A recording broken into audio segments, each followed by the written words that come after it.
Welcome to a new edition of the Famous Interviews with Joe Dimino. On this episode, we talk with the president and co-founder of FemGevity, Michele Wispelwey. As the leader of a digital health platform service that emphasizes the commitment to servicing women 40 plus through precision medicine for menopause and longevity, she leverages healthcare achievements to establish integrated health services for menopause guidance to advance women's lifespans. Her early career in the clinical and life sciences sector sparked her realization of the need for creating women's health programs across prominent laboratories regionally, and she has positioned herself for success across top-ranked institutions. She is a sought-after resource, mentor, and strategist for healthcare leaders, and her expertise in healthcare management and marketing has enabled her to drive change and modernize programs. She's got a lot of drive and passion. Enjoy this interview. It's great to meet you, Michele. Thank you so much for taking a minute out today. And I want to start everything off here before we get into your life and your work and what makes you who you are. I want to know, how did you survive COVID? The last 3 years was quite a time for all of us. How did you get through it, and how did it change the way that you approach things now? So COVID for me was absolute insanity. I was still in the diagnostic lab industry. I was director of women's health there, where I oversaw, the program for the molecular and genetics and cytology. However, when COVID came, it was all COVID testing. Everything shut down. And everyone from every department literally pitched in. It was all hands on deck. And when I tell you I was at COVID sites swabbing really sick people, like day one when everything happened, I am not lying at all. The company I worked for worked very closely with Rutgers to, Andy Brooks had developed the saliva test for COVID, had the first FDA-approved test. So we worked very closely hand in hand, and we just had, insane amount of government contracts that I spearheaded with the law enforcement and the prison systems and everything really statewide across New Jersey. So I don't even know. It's honestly, you didn't even think about it. You just did it. And I was out there working every day. And luckily my husband was home because someone had to watch the kids. Because his practice was shut down because of COVID. Did you happen to get it in the early go, or were you protected?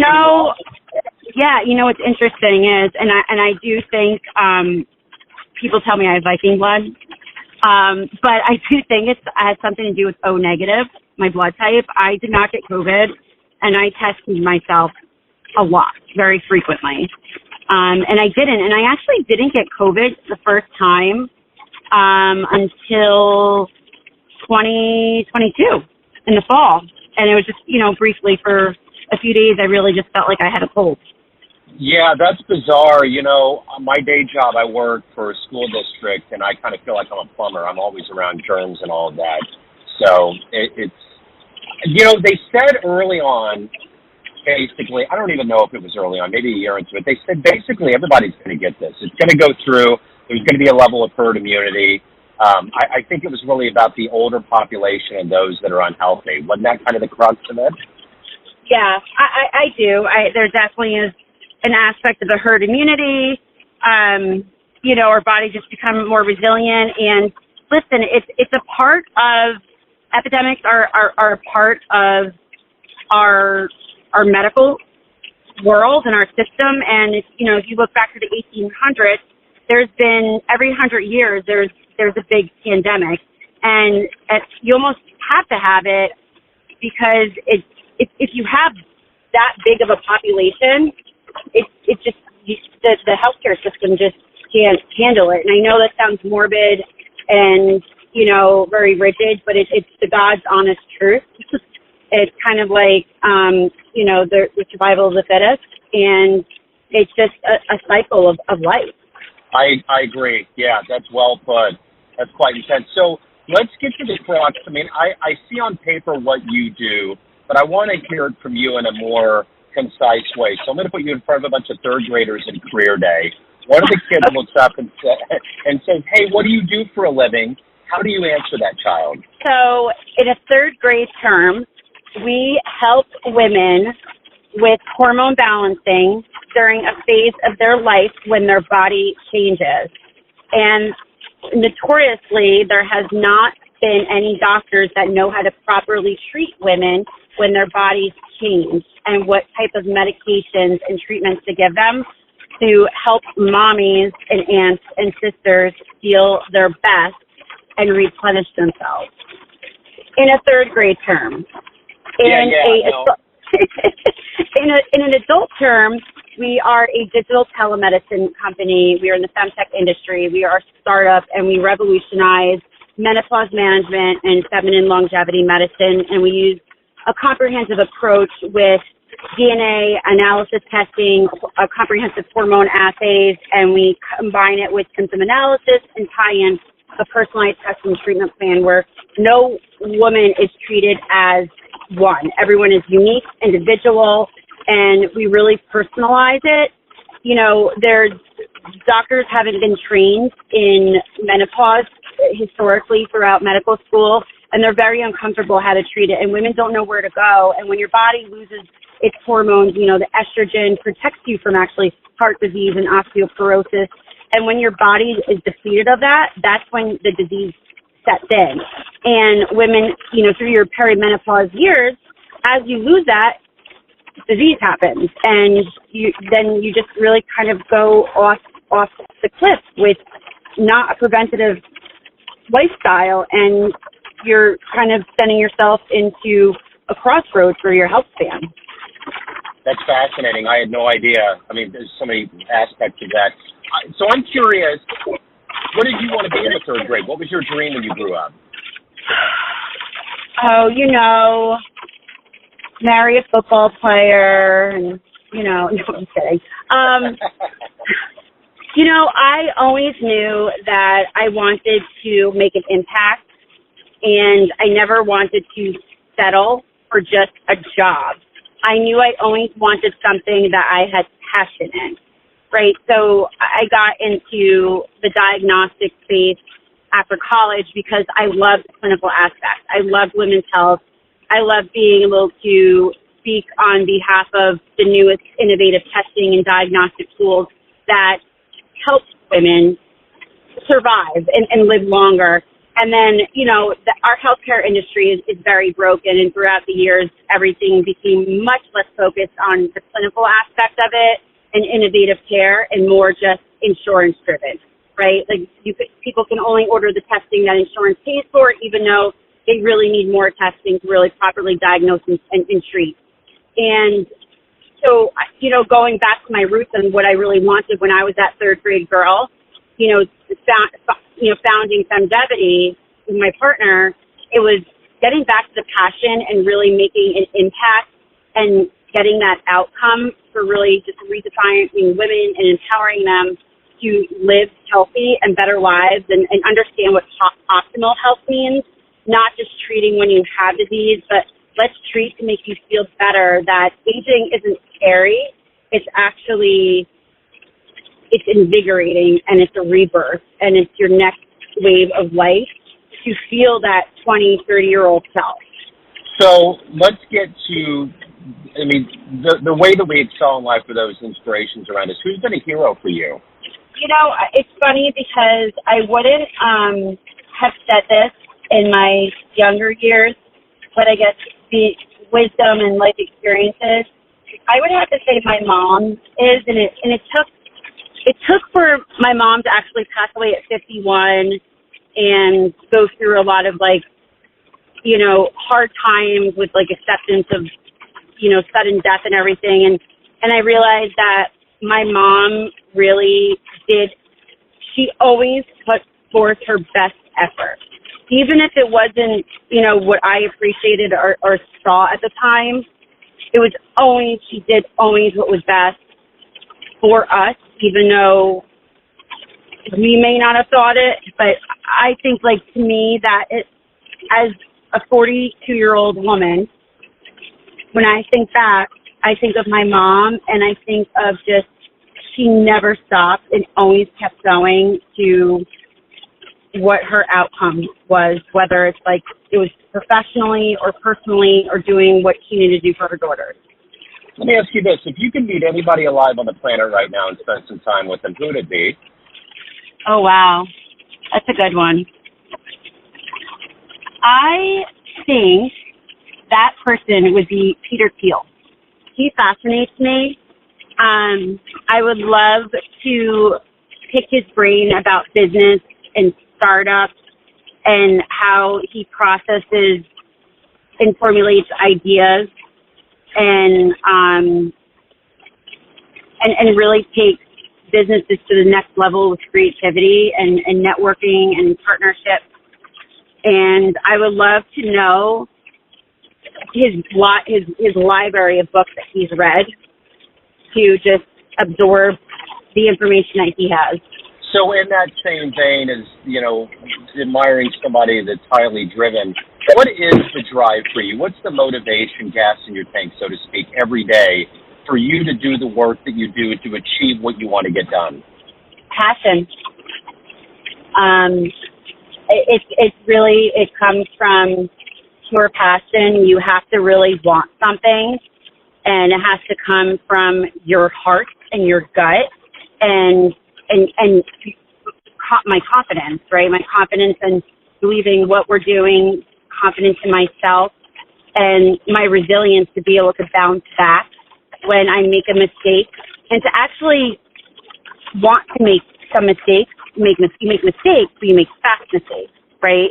Because it's the only way you get up for growth and to learn and become better. And really, those are